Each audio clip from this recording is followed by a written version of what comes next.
Venkateswara college దిగండి.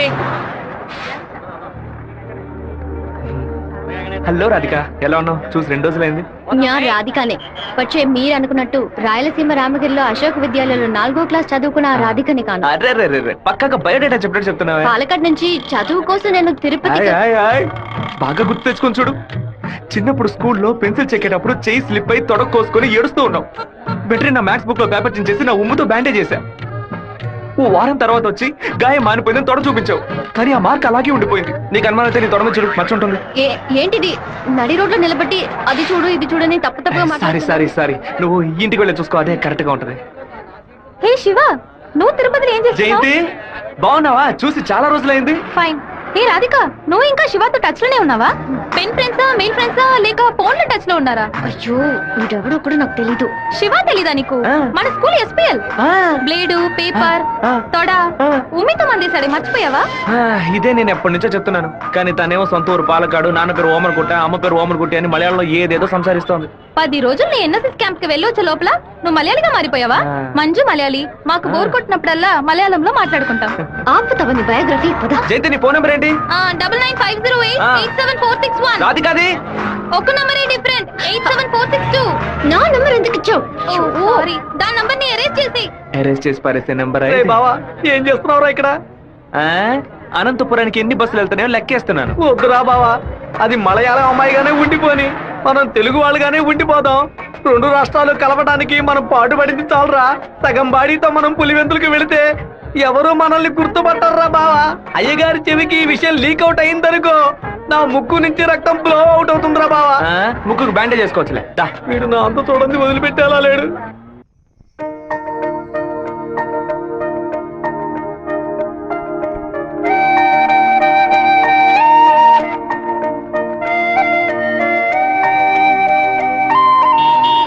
మావా, మా అందరికి బ్రాందీ కొనిపెట్టి నువ్వు మాత్రం బీరు తాగుతావేంట్రా? మీరంతా మత్తు కోసం తాగే తాగుబోతు, నేను డైట్ కోసం తాగుతున్నా. అవును, తాగుళ్ళో అదేంట్రా డైట్? చెప్ప. లావుగా ఉన్న వాళ్ళు బ్రెడ్ చపాతీలు తిని ఒళ్ళు తగ్గించడానికి డైట్ చేస్తారు కదా, అలాగే సన్నగా ఉన్న వాళ్ళు బీర్ తాగి పెంచే డైట్. మాట్లాడేటప్పుడు ఫోన్ గెలుకుతావేంట్రా? రాధికకి లవ్ మెసేజ్ పంపిస్తున్నాను. ఆ అమ్మాయిని చూసి 2 రోజులైంది, ఈ లోపేలవా? ఇది 10 ఏళ్ల క్రితం వచ్చిన puppy love, chicken love, calf love రా. కాఫీ లవ్వా అంటే? సత్తిగా, చిన్నతనంలో ఒక అమ్మాయి నచ్చిందంటే ఏదేదో అనిపిస్తుంది, కానీ ఏమీ చేయలేం. మనలో ఏదేదో మార్పు వస్తుంది, కానీ ఏది అర్థం కాదు.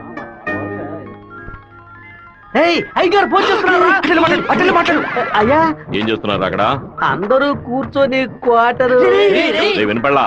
అదేనయ్యా, తిరుపతిలో నీళ్ళ సమస్య, అందుకే స్వర్ణముఖిలో 4 బాటిళ్లు నీళ్లు తీసుకొచ్చి తాగుతున్నామయ్యా. తాగుతున్నామని చెబుతున్నాను. నీళ్లను బాగా మరిగించి తాగండ్రా. అవునయ్యా, ఇక్కడ కొంతమంది బాగా మరిగించి హాట్ వాటర్ లా తాగుతున్నారయ్యా, కొంతమంది ఫ్రిడ్జ్ లో పెట్టి సలసల్లగా తాగుతున్నారు. అది సరే, మా వాడు శివేం చేస్తున్నాడు? సలసల్లగా తాగుతున్నారయ్యా. తాగేటప్పుడు కూడా డైట్ మెయింటైన్ చేస్తున్నారయ్యా. ఎందుకు డైట్? ఒళ్ళుని పెంచుకోవడానికి కొన్ని మందులు తీసుకుంటున్నారయ్యా. అలాగా? అదేదో మంచి మంది అయితే ఓ 10-12 ప్యాకెట్లు ఇక్కడికి పంపించు.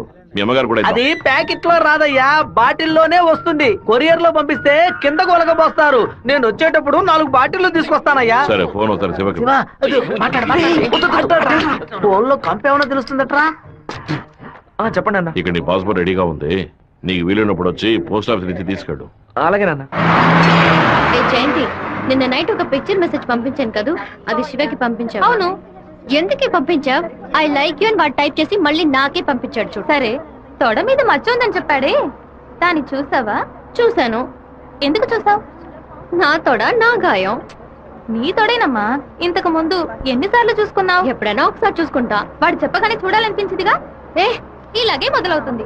100 సార్లు అద్దంలో చూసుకుంటాం, అప్పుడంతా మన మొహాన్ని సరిగ్గా చూసుకోం. రోడ్డున పోయే ఒకడు నువ్వు చాలా అందంగా ఉన్నావని చెప్తే చాలు. పూలు పెట్టుకునేటప్పుడు, బొట్టు పెట్టుకునేటప్పుడు, తల దూకునేటప్పుడు కూడా ఎప్పుడు మొహం అందంగా ఉందా లేదా అని చూసుకుంటాం. ఏదో లోకంలో ఉండి వాడే లోకం అనుకుని చెప్పాలనిపిస్తుంది. అందులో ప్రాబ్లము. ఆ తర్వాత సైనైడ్, సూసైడ్ అని అమ్మాయిల జీవితం మొత్తం టెన్షనే. ఆపుతావా? శాపాలు పెట్టకు. వెంకటేశ్వర కాలేజ్ వచ్చింది. హాయ్ రాధిక, ఎలా ఉన్నావు? మీకేం కావాలి? ఇలా ఉన్న పడంగా అడిగేస్తే ఎలా? ఏం జయంతి, చెప్పేనా? అనవసరంగా నిన్న రాత్రి నాకు తప్పుగా మెసేజ్ పంపించారు. ఎవరిని అడిగి పంపించారు? నా నంబర్ సేవ్ చేసుకోవడానికి మీకు ఎవరు పర్మిషన్ ఇచ్చారు? ఎవరిని పర్మిషన్ అడగాలి? హెచ్ఓడినా, ప్రొఫెసర్నా, మీ నాన్న, అమ్మనా? మీ నాన్న ఎక్కడున్నారు? తిరుపతిలోనా, వెంపల్లోనా? Give me your father's number. Yeah. అనవసరం వాళ్ళ నాన్న పేరు ఎందుకు ఎత్తావు? నేనేమో ఆయన గురించి బ్యాడ్ గా మాట్లాడానా? ఏమైంది ఇప్పుడు? వాళ్ళ నాన్నగారు ఇప్పుడు లేరు. తన స్కూల్లో చదువుతున్నప్పుడే ఆయన చనిపోయారు. వాళ్ళ నాన్న గుర్తుకు రాకూడదని వాళ్ళ మావయ్య ఇంట్లో ఉంచి చదివిస్తున్నారు. నేను సారీ చెప్తాను కానీ నువ్వు నా లవ్ మ్యాటర్ కొంచెం చెప్పి కన్విన్స్ చేయొచ్చు కదా. ఇలా చూడు, నువ్వు నా ఫ్రెండ్వే, తను నా ఫ్రెండే. నువ్వు ప్రేమించమని కన్విన్స్ చేయమంటున్నావు, తను ప్రేమించొద్దని కన్విన్స్ చేయమంటుంది. నేనేం చేయలేను బాబు, నువ్వే వెళ్ళి మాట్లాడుకో. సరే నేనే మాట్లాడుకుంటాను కానీ నువ్వు నాకు ఒకే ఒక హెల్ప్ మాత్రం చెయ్యి. ఇవాళ 6 గంటల గీతాంజలి రెస్టారెంట్ లో వెయిట్ చేస్తూ ఉంటాను. తను 10 నిమిషాలు రమ్మని చెప్పు, ఆ తర్వాత తను డిస్టర్బ్ చేయను. సరే.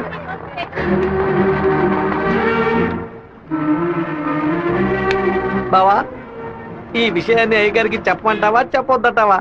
గుంట నక్క పనులు చేస్తే ఏదో చంపేస్తాను. ఒక కుటుంబంలో నాన్న హార్ష్ గా ఉంటే కొడుకు సాఫ్ట్ గా ఉంటాడు, కొడుకు హార్ష్ గా ఉంటే నాన్న సాఫ్ట్ గా ఉంటాడు. మీరిద్దరూ రప్పంటాం. మీ ఇద్దరి మధ్య నేను ఇరుక్కుని తిరగల్లో గోధుమలాగా నలిగిపోతున్నాను. ఓ పంచే 7 కొండలు ఎక్కు. వెంకటేశ్వర స్వామి దర్శించుకో, కింద అంతా సరైపోద్ది. వీడే దోసి నా దోస్తాడు. వాడు పిలవగానే ఎందుకే నేను రెస్టారెంట్కి వెళ్ళాలి? వాడు లవ్ చేయమని ఎలా నీ వెంటపడి తిరుగుతున్నాడు, అదే విధంగా లవ్ చెయ్యొద్దని నువ్వు కూడా కొంచెం తిరగాలి. కొంచెం బుర్రకెక్కేలా చెప్తావా? ఎప్పుడు వద్దనే మాట మొహం మీద చెప్పినా అంత తేలిగ్గా వదిలిపెట్టరు. వాళ్ళకి అర్థమయ్యే విధంగా మన ప్రాబ్లం ని చెప్తే ఒప్పుకుంటారు. హే శివ, చిన్నప్పటి నుంచే మనకి తెలిసిన వాడే కదా, ఎందుకు భయపడుతున్నావు? ధైర్యంగా వెళ్ళు, క్లియర్ గా మాట్లాడు.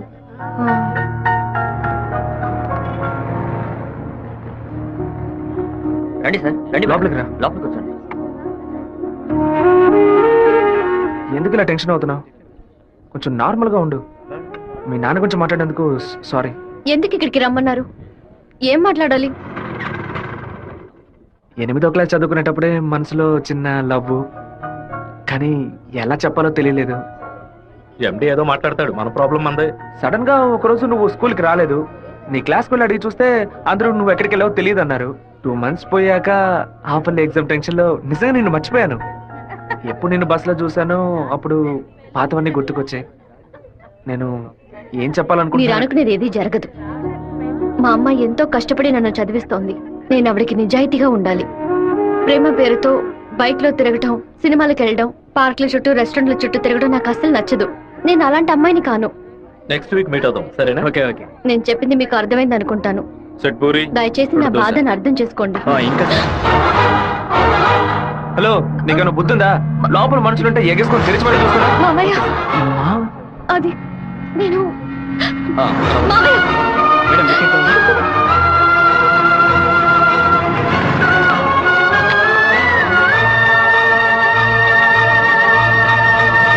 మావయ్య, అలా మౌనంగా ఉండదు మావయ్య. నాతో మాట్లాడు మావయ్య. నేనే తప్పు చేయలేదు మావయ్య. ఏ తప్పు చేయకుండానే వాడితో హోటల్ వరకు వెళ్ళావమ్మా? నన్ను నమ్మ అత్తయ్య, నాకు వాడికి ఎలాంటి పరిచయం లేదు. నువ్వు ఇక్కడ ఉన్నంత వరకు నీ ఇష్టం వచ్చినట్టు నడుచుకో, కానీ ఇక నుంచి నాతో మాత్రం మాట్లాడుకో.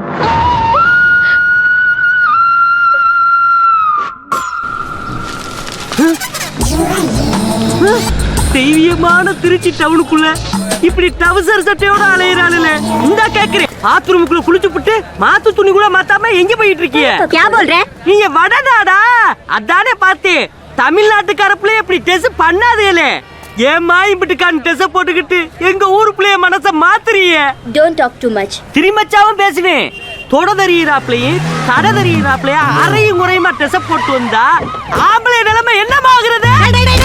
என்னடா பொண்ணுகிட்ட வம்பு பண்ற? ஏமா அரையும் முறையுமா டெஸ் போட்டு வந்து நிக்கிறாளுங்க, அவளை கேட்காம ஏன் சட்டையை பிடிச்சிருக்கிற? இப்படி அதிகமா பேசுன உன்னை ஈவ் டீசிங், பெண் கொடுமை, வன் கொடுமை, வரதட்சணை கொடுமை, மாமனார் கொடுமை, மச்சன கொடுமை, குழந்தைனார் கொடுமை, அண்ணன் கொடுமை, தம்பி கொடுமை, சொத்துரிமை, பெண்கள் உரிமைன்னு இப்படி எல்லா சட்டத்திலும் மேல கேச போட்டு உள்ள தள்ளிடுவேன். ஆமா, பொம்பளையில காப்பாத்த இவ்வளவு சட்டை இருக்கே, ஆம்பளையில காப்பாத்த ஏதாச்சும் ஒரு சட்டம் இல்லையா? ஒரு சட்டமும் இல்ல. அப்ப எனக்கு சட்டையே தேவையில்லை, வேட்டியே தேவையில்லை. ஐயாம செக்கி பாய், ஐயாம செக்கி பாய். సెకండ్ సెమిస్టర్ అవగానే ఊరికెళ్ళి అమ్మతో 10 రోజులు ఉందాం అనుకుంటున్నా.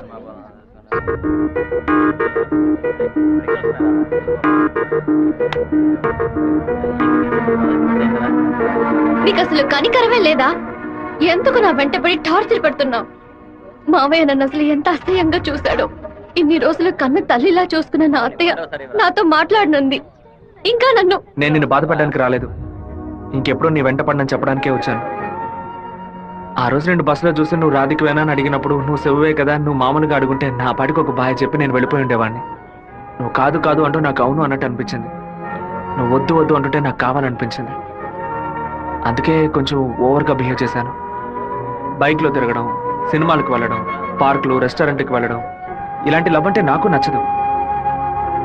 నిన్ను పెళ్లి చేసుకోవాలని ఆశ అంతే. ఇవాళ నుంచి సరిగ్గా 6 నెలల తర్వాత ఒకే ఒకసారి 2 నిమిషాలు నేను కలవడానికి వస్తాను. నువ్వు సరే అంటే నేను పెళ్లి చేసుకుంటాను, వద్దు అంటే నా తలరాత అంతే అనుకుని వెళ్ళిపోతాను. ఒక మగాడి కష్టం వస్తే అది తన వరకే ఉంటుంది, కానీ ఒక అమ్మాయి కష్టం వస్తే అది తన కుటుంబాన్ని బాధిస్తుందని నాకు అర్థమైంది. నాకు ఒక తోడబుట్టిన చెల్లెలు ఉంది. ఒక ఆడదాని కష్టం ఏంటో నాకు తెలుసు.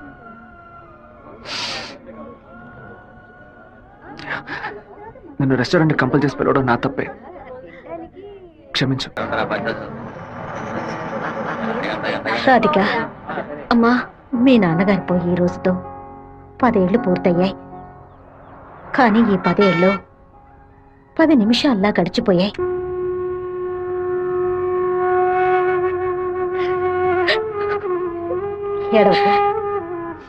ఏడవకూడదు.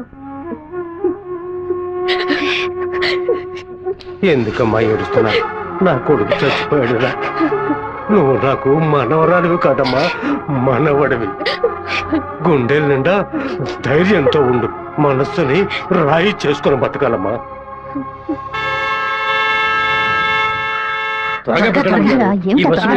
మళ్ళీ 1 బస్కి వెళ్ళాలి. దాన్ని ఆడ పెద్ద సమస్యగా ఏమిట్రా? ఆయన నన్నే చూస్తున్నట్టుంది. ఇంత పిరికి వెద్దవి కనుక నీకెవడు పిల్లని ఇవ్వడం లేదు, అర్థమైందా? నాకేవు, నేను తీసుకొస్తాను, నువ్వు పద పద. అందరం కలిసి ఒకసారి మాట్లాడుకుందాం, అప్పుడు కూడా కుదరకపోతే తర్వాత చూసుకుందాం. ఏ గంగా, ఏంటా నడక? పిల్లి నడుస్తుంది, కుక్క నడుస్తుంది, కొత్తగా నానాడ గురించి అడుగుతున్నారేంటి? సరే, వాడి సంగతి అలా ఉంచు. ఆ సుబ్బారావు కూడా చేపల పులుసు పట్టుకుని అటు ఇటు తిరుగుతున్నాడే, వాడి సంగతి ఏంటి అంట? చేపల పులుసా? అయ్యో, ఏవే, నువ్వు పెట్టే చేపల పులుసు వాసన నాకు తెలియదా? లేదా క్యారేజ్ లో తీసుకెళ్లేటప్పుడు చప్పుడు రాదా? మన శివకేనండి, ఎప్పుడైనా చేపల పులుసు పెడితే బస్సులో పంపిస్తాను. కొర్రమీను తలముక్కంటే వాడికి మహా ఇష్టం. నీకు అసలు బుర్రా బుద్ధి ఉందా అంట? ఆడు బాడికి దాన్ని అక్కడ పక్కన పెట్టి బస్సు తోడుకుంటూ ఉంటాడు. మన గిట్టనోడు ఎవడైనా ఆ పులుసులో ఏదైనా కలిపితే ఏం చేస్తావు? నాయనో, ఇందులో ఇన్ని మతలపులున్నాయా? భోంచేయి బావా, భోంచేయి. ఈ మండు టెండలో ఇంతసేపు వెయిట్ చేసి కష్టపడి భోజనం తీసుకొచ్చావు కదరా, నువ్వే ముందు తినాలి. ఎంత నువ్వు నన్ను కోపంలో చావు బాదిరా. భోజనం విషయంలో మాత్రం ఇంత బోళాగా ఉంటావు అనుకోలేదు. నీ ప్రేమకు అసలు ఎలలే లేకుండా పోయాయి. నీ ప్రేమకు నేను ఎప్పుడు బానిసగా ఉంటాను రా. ఏంట్రా సత్తిగా, భోజనం బాగా రుచిగా ఉందా? అమ్మగారు చేతి వంట కదా, అదిరిపోతుంది మరి. నీకు మైకం వచ్చేలాగేమి లేదు బావా. ఈ కళ్ళు తిరగడాలు అలాంటిదేమీ ఎందుకు అలా అడుగుతున్నావు? ఏం లేదు, చాలా దూరం నుంచి భోజనం వస్తుంది కదా, మన శత్రువులు ఎవరైనా విషం కలుపుకుంటే అయిపోతాను కదా, అందుకే ముందు నీ మీద టెస్టింగ్ చేశా. అరే దుర్మార్గుడా, నువ్వు పెట్టిన భోజనంలో ప్రేమ ఉంటుంది అనుకున్నాను, ఇలా పాయిజన్ ఉంటుంది అనుకోలేదు. 100 మైళ్ళు దాటుకొని భోజనం వస్తుంది, మీరు ఇంకేం బాగుపడతారా? ఒక తల పీసో లెగ్ పీసో తింటావా? పులి కాకలేసిన పిజ్జా తిందో. అయితే పెప్సీ తాగుతుందా? కూడబెట్టిన డబ్బంతా పోగేసి స్థలం కొన్నానే. 7 లక్షలు నమ్ముకునే కదా మన భవిష్యత్తు ఉంది. ఈ నోటీసు చూసిన తర్వాత నేను సగం చచ్చిపోయాను. ఏమిటండి ఇలా మాట్లాడుతున్నారు? అయిపోయింది, ఇంకా మన పిల్లల భవిష్యత్తు అయిపోయింది. ఏంటి క్లాస్ రాకుండా ఇక్కడ కూర్చున్నావు? ఇంట్లో ఒకే ప్రాబ్లం. కొన్ని రోజుల క్రితం మా మావయ్య ఎయిర్పోర్ట్ దగ్గర 2 గ్రౌండ్ల స్థలం కొన్నారు. సడన్ గా ఆ ల్యాండ్ ని తీసుకుపోతున్నారని గవర్నమెంట్ వాళ్ళు నోటీస్ ఇచ్చారు. మా ఫ్యామిలీలో అందరూ చాలా బాధపడుతున్నారు. అది సరే, ఎవరి దగ్గర ఆ స్థలం కొన్నారు? శివ, చెప్పు జయంతి. నేను నీకు విషయం చెప్పినట్టు రాధికాకు తెలీదు. సరే, నేను చూసుకుంటాను.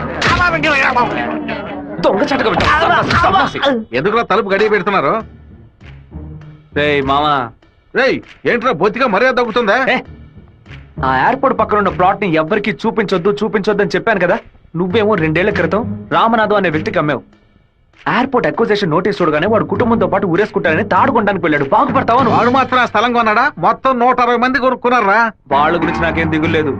ఇతని సంగతి ఏంటి? నేను తీసుకున్న ఇంట్రీమ్ స్టే ని ఎయిర్పోర్ట్ అథారిటీ కొట్టేసింది. హైకోర్టుకి వెళ్ళి పర్మనెంట్ స్టే తీసుకుంటే సరిపోయా. నీతో ఇలా మాట్లాడితే వర్కౌట్ అవ్వదు. కానీ రే సత్తిగా, జేసీపీ సత్యమూర్తికి ఫోన్ చేస్తాను.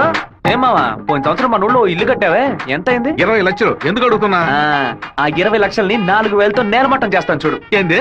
6 గంటలు జేసీపీ రెంట్ 3,000, 500 బయట 500 డీజిల్. నేను ఓకే అంటే కూల్ చేస్తాను. ఏంద్ర నువ్వు అనేది? జేసీబీ సత్యమూర్తి అన్నానా? ఒక 6 గంటల సేపు జేసీబీ కావాలి, కొంచెం లైన్ లో ఉండండి. కుదరదని ఎక్స్ట్రా చేసావనుకో జేసీపీ ఇంట్లో ఒక వెళ్ళిపోతాం. ఇంటిని కూల్ చేయాలి, డీజిల్ పోసుకొని రెడీగా ఉండండి. కొత్తలే కానీ వాస్తు నువ్వు బాగోలేదు. ఆగురా. ఇప్పుడు నన్ను ఏం చేయమంటావురా? ఏడుస్తున్న రామనాథం నవ్వాలి లేదు. డీజిల్ పోసుకొని రెడీగా ఉన్నారట. ఫోన్ పెట్టరా ముందు. ఇలా చూడండి సార్, 2 ఏళ్లకు ముందు ఆ స్థలం 7 లక్షలకు కొన్నారు. ఇప్పుడు దాని విలువ 10 లక్షలు ఉంది. నేను కాదంటోలా, కానీ నేను 8 లక్షలే ఇవ్వగలను. మీ ఒరిజినల్ డాక్యుమెంట్లు ఇచ్చేసి ఈ అగ్రిమెంట్ లో సంతకం పెట్టండి. రే ఇవ్వరా. మినిస్టర్ చేత రికమెండ్ చేసి ఉంటే పోయి ఉండేది. పోయిపోయా కుర్ర కుంకల చేత సెల్ ఫోన్ లో జేసీబీ మిషన్ పెట్టుకున్నారండి.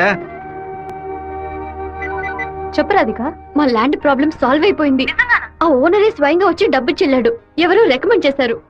సంతోషంలో ఏం చేయాలో అర్థం కావట్లేదు. ఒక పని చెయ్యి, నీ ఇంటి పక్కన ఉన్న శివాలయానికి వెళ్ళి శివుడికి ఒక అర్చన చేయించు. లేట్ చేయకుండా అక్కడికి వెళ్ళు. సరే.